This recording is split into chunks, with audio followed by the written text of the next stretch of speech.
you, bro. I'll remind you again. Okay. Alright. I want to do the bucket part, bro. That's the fun part. That's like my creativity of the open mic. I got a bucket with suggestions so you guys can participate. That's all it was.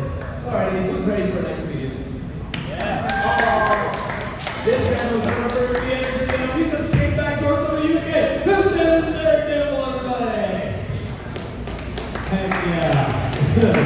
Wow. Gosh, Tyler really had the energy of like a Middle Eastern guy who's trying to sell you a cell phone. You know, like, you come back next week, my friend. Yeah. Just so I know, who am I talking to? Who am I talking to tonight? Just what? Yeah, there. Okay, cool. Because gotcha. Because I just want to know who's listening. Because unfortunately, I think for any of you to hear me, all of you have to hear me.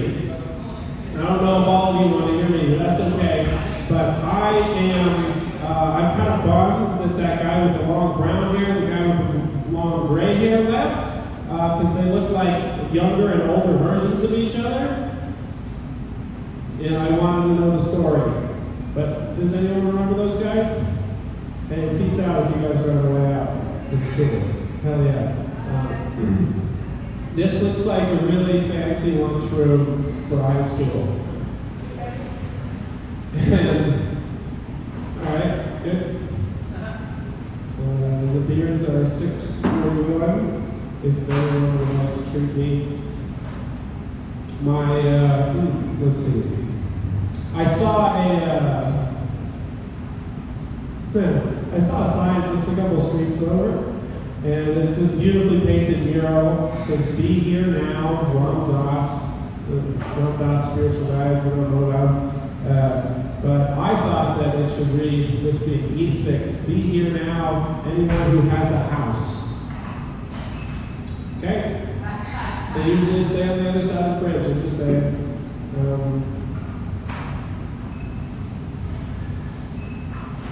I'm going to make myself a home here. This feels like a nice, comfortable room to hang out in. How many olives does it take to make the world's biggest martini? How many? All of them. So, I have a couple of friends that are melon farmers. Like, they are so in love and so depressed. You want to know why?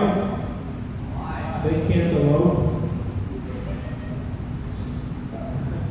A man in ancient Rome was sentenced to fight in the Colosseum for cooking and eating his wife, but in the end he was a cannibal and gladiator. See, those are the kinds of jokes where you don't need to see the comedian for it to be funny. I don't know a long history of dissociative behavior. Anyone else? It's like when you get in the old family Camry that was given to you when you were 16, and you just crank the tunes, and you think about how much your mom sucks, even though it's not coming out of your face. And then you realize that, there was a lot of free food involved too, which is really good. And enjoying this.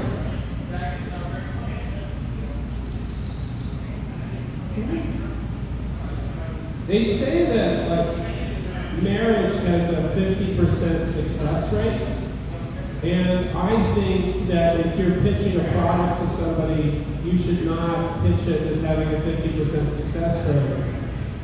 Like, here's this bed frame and mattress that you can buy for $2,000, but there's a 50% chance that bed frame and mattress will fold in half, chew you up, and spit out your bones.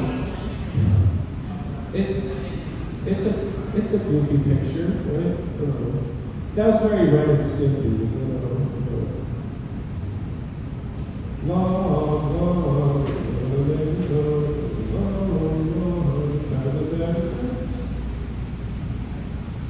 Yeah. I can do a topic before that. Here, I can see the first slide. I just was happy about it. What? Oh, how many women did I fuck in the UK? Oh, well, speaking of dissociation, as we were before, I did try ketamine for the first time while I was there, which, if you don't know, is a dissociative. And I felt like I was like Jack Sparrow the entire time. Why is the one was gone? Or like that,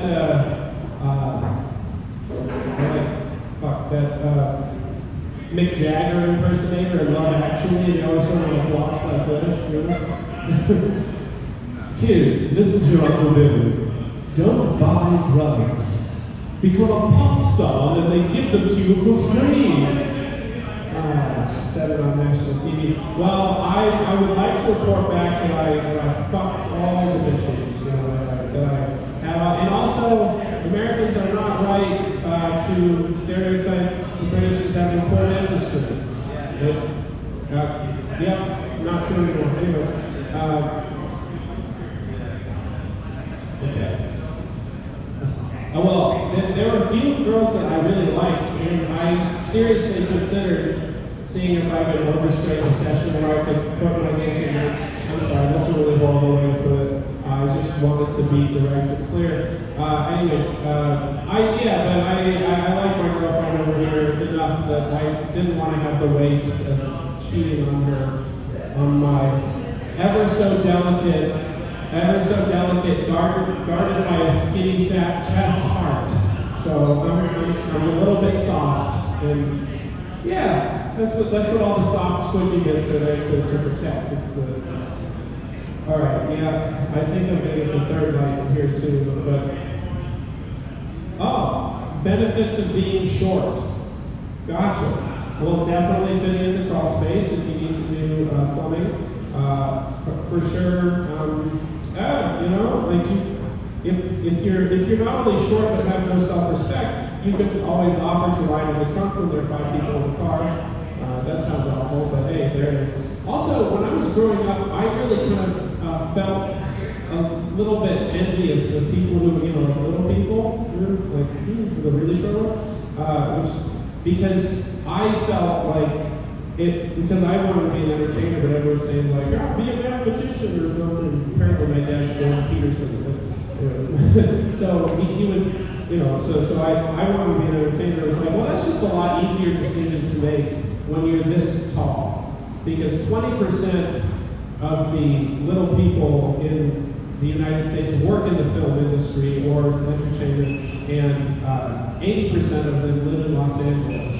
And these are real statistics, you can look them up. But I am truly out of my time. Thank you so much. You have been delightful. Please give it up for yourselves. Let's hear it for the bar staff and Colin Ersmar. Thank you. Oh yeah, very good, everybody. Very good. Truly out of time 2 minutes ago. Hell yeah. Alrighty. We're ready for our next meeting. Oh, this is an interesting one.